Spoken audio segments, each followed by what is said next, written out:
I'm Mark Bitterman with Bitterman Salt Co. I'd like to introduce the salt block into your cooking arsenal.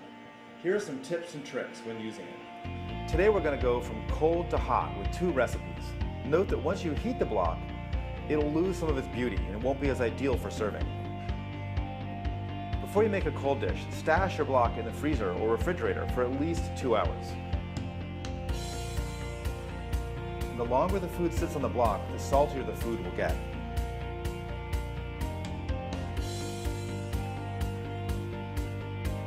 Next, salt seared scallops with Thai lime dipping sauce.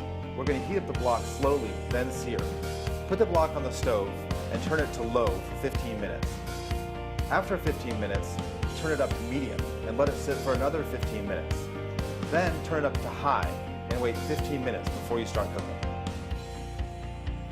I usually start prepping other ingredients as the block heats up, since it takes a while, so you can grab all your dipping sauce components and mix them together. Once the block is good to go, lay the scallops down and sear until they're deeply brown, but still a little soft in the center, 3 minutes per side or so. Use heavy oven mitts and watch yourself because the block is going to get seriously hot.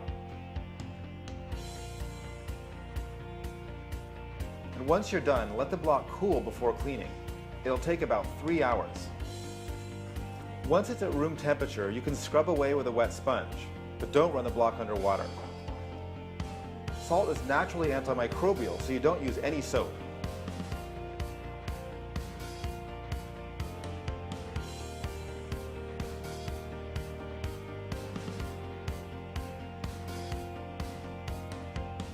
Pat it dry, then store in a cool, dry place.